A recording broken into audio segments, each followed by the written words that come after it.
할렐루야, 주님을 찬양합니다.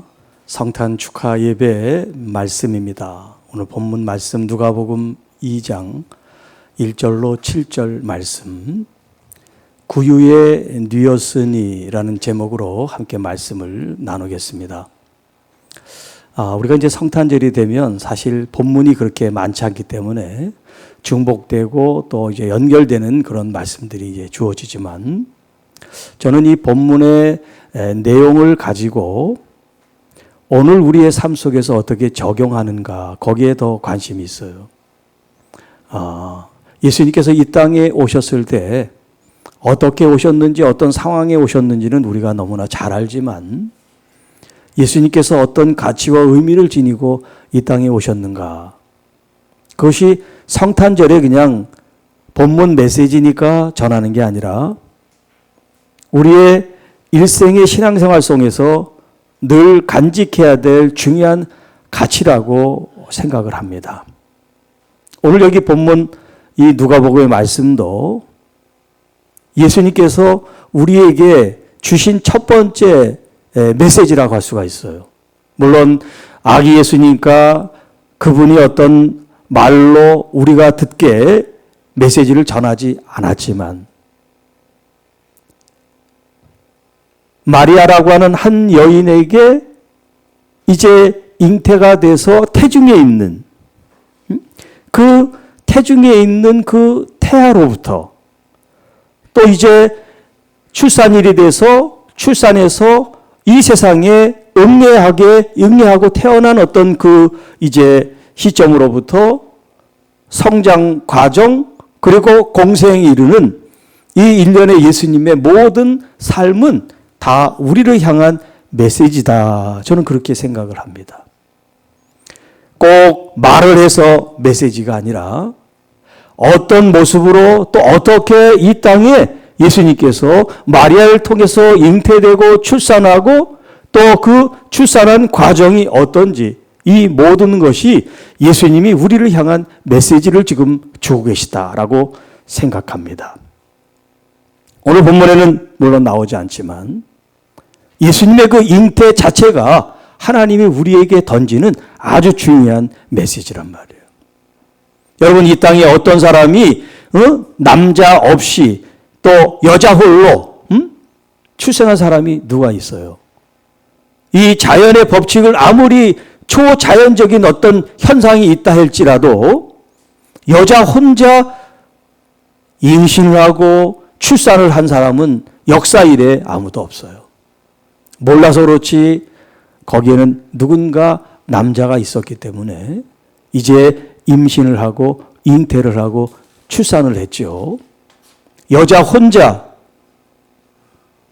그렇게 한 역사 이래 아무도 없단 말이에요. 그런데 예수님은 요셉이라고 하는 정혼한 남자가 있지만 그 남자와의 관계를 통해서가 아니라 순수하게 여자 홀로 임신을 했는데 기가 막힌 일인데 그게 바로 하나님의 역사였다는 거예요. 성령으로 그가 잉태를 했다. 성령으로 잉태했다는 이것이 우리에게 어떤 메시지를 던져주고 있느냐? 앞으로 예수님은 하나님의 거룩한 종으로서, 하나님의 아들이지만 거룩한 종으로서 이 땅에 그가 살아간다는 어떤 메시지를 던져주고 있단 말이에요. 왜냐하면 예수님의 그 십자가는 이 땅의 모든 어둠 속에 있는 죄인들을 향한 죄를 대속하시고 대신 짊어지시는 사역이기 때문에 똑같은 인간으로서 그가 성령 충만해가지고 거룩한 길, 십자가 길을 따라갈 수가 없단 말이에요. 있다 할지라도 불완전한 거죠. 왜냐하면 사람으로서 십자가를 지신 거니까. 그러나 예수님은 사람으로 십자가를 지셨지만 그분은 하나님의 아들로 순전하고 깨끗하고 거룩한 존재로 이 땅에 오셨는데, 그 하나의 징표가 뭐냐면 성령으로 잉태됐다 하는 거예요. 성령으로 잉태됐다. 하나님께서 성령을 통해서 잉태되게 하시고 출산하게 하셨다는 거예요. 그리고 오늘 본문에 보면 좀 전에도 오전에도 얘기했지만 하나님은 이 세상 구속사라든가 예수님이 이 땅에 어디에 태어나고 어느 때에 태어나고 하는 모든 것들을 다 관장하시고 계획하시고 섭리하실 수 있는데 하필 헤롯이라고 하는 왕이 있는 그때, 그리고 여기 오늘 본문에 가이사는 카이사, 황제란 뜻이에요. 아우구스투스, 이 황제가 칙령을 내려가지고 지금 이 유대 땅만 아니라 이제 그가 통치하는 모든 나라의 인구조사를 통해서 사람들의 이제 그 숫자라든지 이런 것들을 파악해가지고 조세를 분배할 수 있게끔 지금 그런 통치행위를 지금 하고 있는데, 이 유대 땅에도 지금 그런 왕의 칙령이 전달되고 시행되는 그때 하필 왜 예수님이 태어나셔서 살고 있는 나사렛에서 낳는 것도 아니고 나사렛에서 이제 저 남쪽 예루살렘을 지나가지고 베들레헴이라고 하는 그 이름도 잘 알려지지 않은 그 동네, 시골 동네 가서 태어나게 하셨는가 하는 거예요. 로마의 황제가 인구조사나 호적조사라의 칙령을 내리지 않았다면 나셋이란 그 동네에서 베들레헴에 갈 일이 없었을 거예요.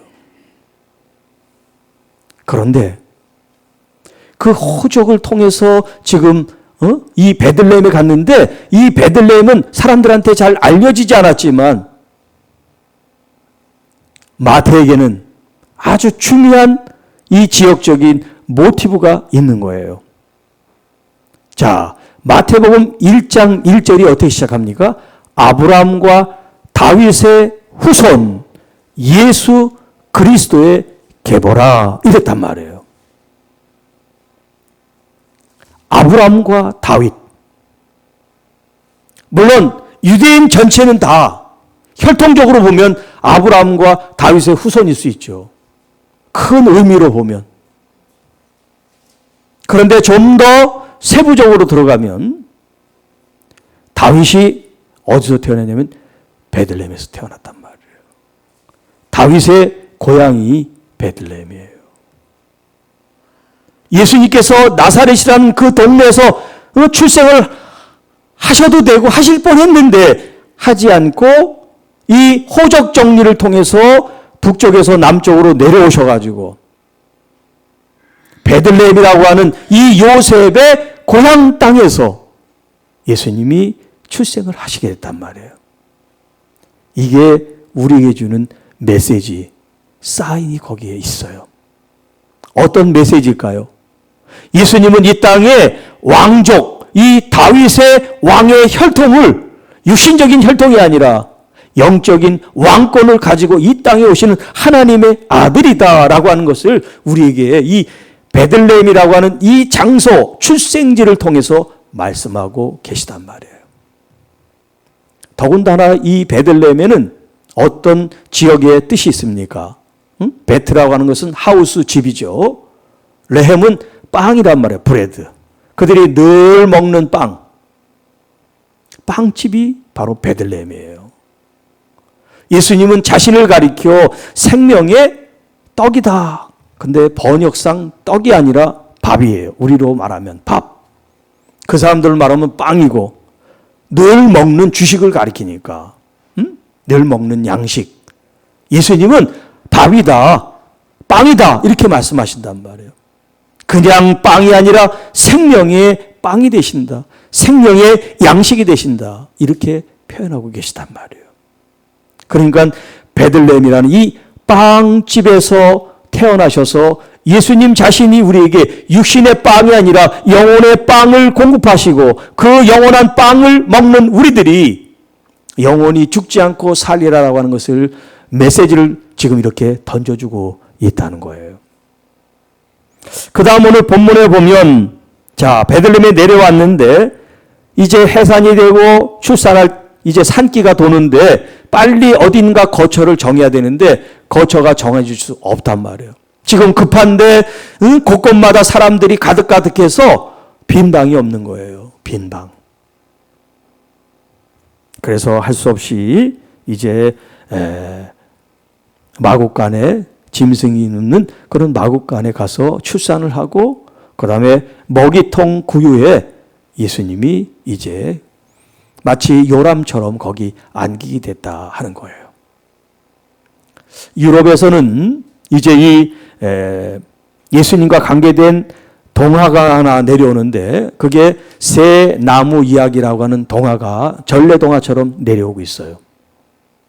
그 중에 이제 한 나무, 떡갈나무가 있어요. 올리브, 떡갈나무, 소나무 이렇게 있는데 시간상 제가 오늘 본문과 관계되는 한 나무만 말씀드리면 이 떡갈나무가 소원이 있어요. 어떤 소원이냐면 아주 부자에게 팔려가서 그 사람의 좋은 보물들, 값진 보석들을 담는 그런 보석함이 되는 게 이 떡갈나무의 꿈이에요. 소원이고. 그런데 나무꾼이 와가지고 자기를 이렇게 저렇게 다듬더니 마구간에다 턱 던져버리네.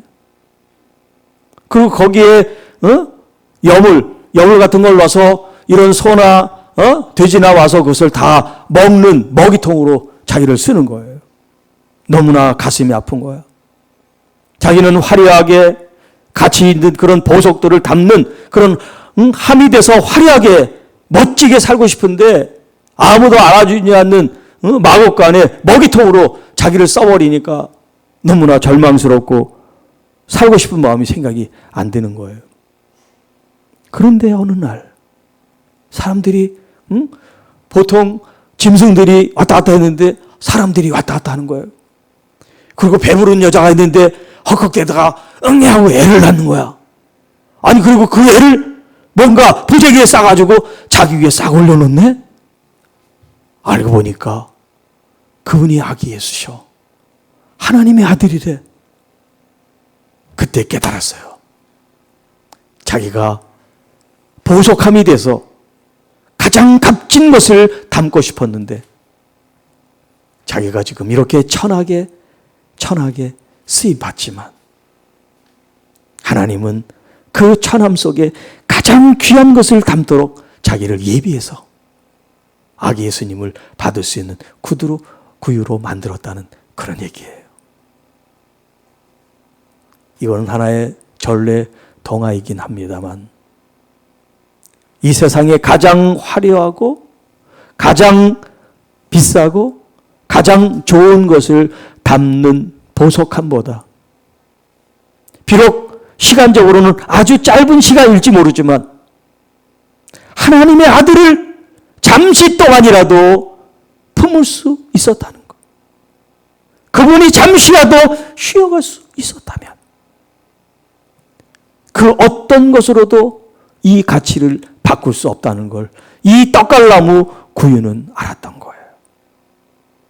사랑하는 성도 여러분, 우리는 지금 믿으면서 예수 그리스도라는 이 가치와 그분의 살아계신 이 실제를 우리의 마음의 이 구유라고 하는 이 먹이통에 주님을 늘 모시고 있는데 우리는 또 다른 새로운 가치, 또 다른 새로운 명예, 또 다른 부귀 영화 이런 것들을 추구하고 있다면 우리는 예수 그리스도에 대한 가치를 너무나 모르고 산다라고 할 수가 있지 않을까요?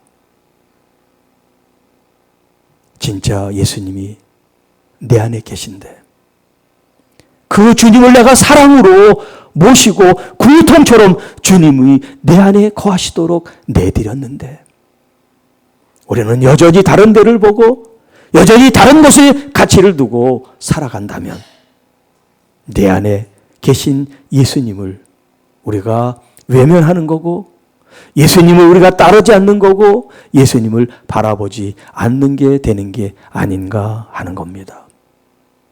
사랑하는 성도 여러분, 여러분은 어디서 예수 그리스도를 찾고 계십니까?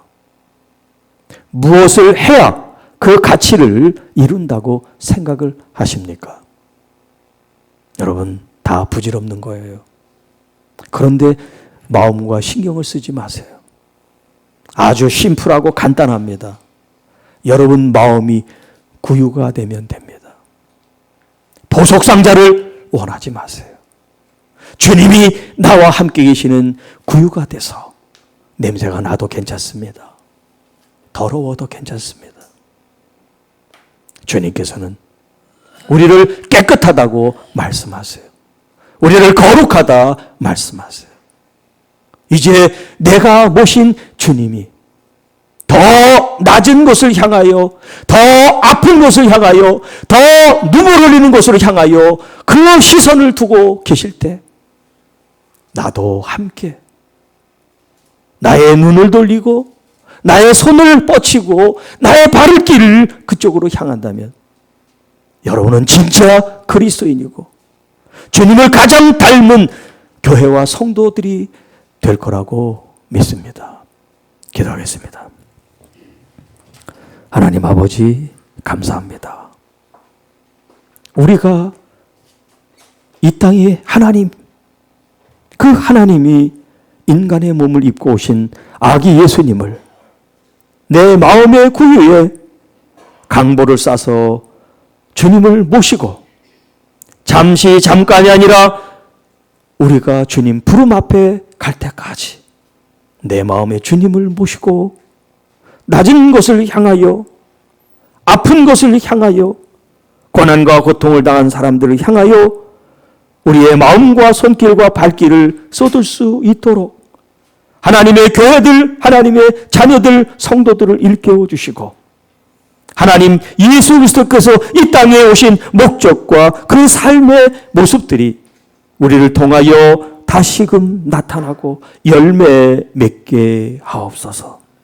그래서 이 성탄절 계절이 우리 주님으로 인하여 기쁘고 우리 주님으로 인하여 감사하고 우리 주님을 영화롭게 예배하고 경배하는 아름답고 은혜로운 시간이 되게 하옵소서. 우리 구주 예수님의 이름으로 감사하며 축복하며 기도하옵나이다. 아멘. 하나님 아버지, 이 시간 우리 2부, 3부 주어진 모든 시간을 주님께 올려드립니다. 우리 주님께서 우리의 찬양과 또 우리의 마음과 또 우리의 이 서로들을 축복하는 이 블레싱 위에 주님께서 함께 하시고 아름다운 역사가 나타나도록 2부, 3부로 인도하여 주옵소서. 예수님의 이름으로 기도하옵나이다. 아멘.